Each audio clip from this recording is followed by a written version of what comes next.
before there were road signs or towns, the stretch of central Florida that would become known as Lake County was a wide expanse of rolling hills, pine forests, and shimmering blue water. Settlers called it the land of 1,000 lakes, long before anyone counted just how many there really were, more than 1,400 in all. In the mid-1800s, this region wasn't Lake County at all. It was part of two larger counties, Orange to the east and Sumter to the west. Most of the people living here were farmers, ranchers, and citrus growers, drawn by the sandy, well-drained soil and the easy access to freshwater lakes for irrigation and transport. And those lakes weren't just beautiful, they were lifelines. Before roads and rail lines were established, travel occurred mostly by boat. The Harris Chain of lakes connected places like Leesburg, Eustis, and Tavares long before highways did. Steam-powered paddle boats and ferries were common by the 1870s, carrying timber, citrus, and passengers from one settlement to another. In a way, the water was the original highway of Lake County. The communities that existed here then were small, but significant. Leesburg, founded in the 1850s, had become a hub for trade along Lake Harris, while Tavares and Mount Dora were still young towns just starting to take shape. Meanwhile, places like Villa City and Taylorville were shaping up as important areas of the citrus and turpentine industries. By the 1880s, this area was changing fast. Railroads were inching closer, the citrus industry was booming, and locals started to think maybe this region could stand on its own, with its own courthouse, its own government, and its own identity. And that's where the story of Lake County really begins. The year was 1887, and Central Florida was in the middle of a transformation. Orlando was booming, citrus money was flowing, and communities across the region were growing restless under county lines drawn decades earlier.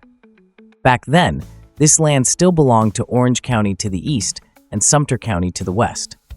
But the people living between the two were tired of being the afterthought, too far from either county seat to have much say in how their lives were conducted.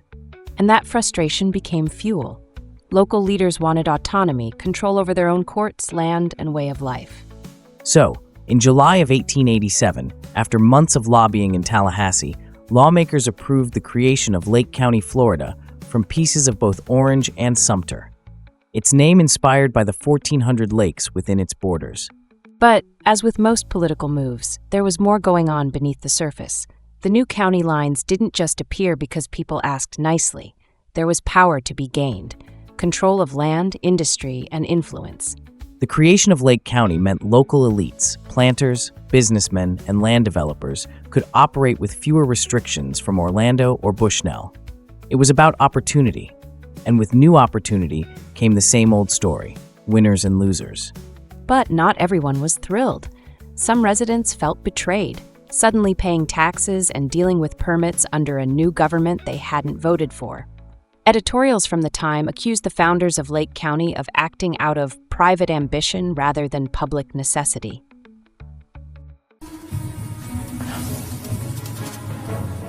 Welcome to the Groveland Historical Museum.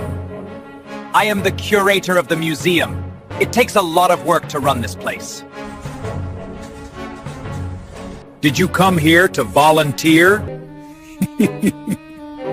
You will have to make your way through the museum by solving a series of puzzles to determine if you are qualified. Do you have the skills to escape? If you fail, well, let's discuss that later. You must solve all the puzzles to escape or be trapped and be one of my volunteers forever! Time's up.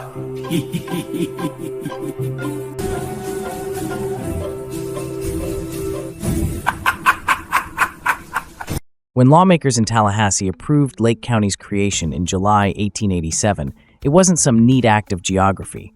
It was the result of months of lobbying, backroom dealing, and a handful of determined local figures who wanted control of their own destiny and their own tax base.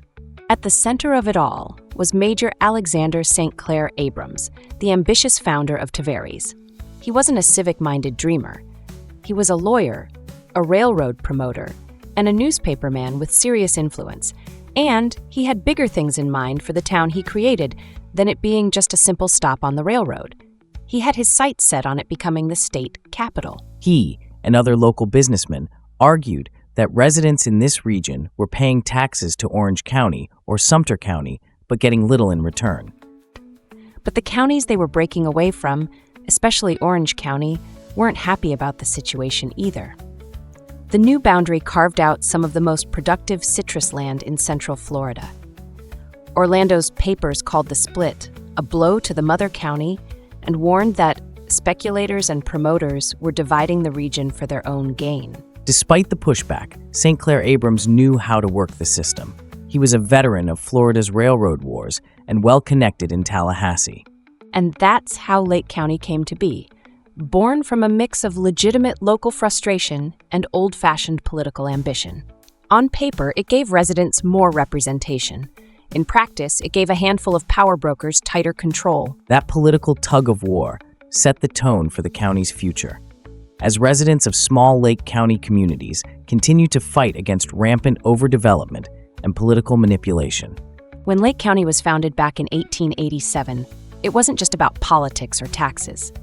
It was about people, hardworking families who wanted to build something real.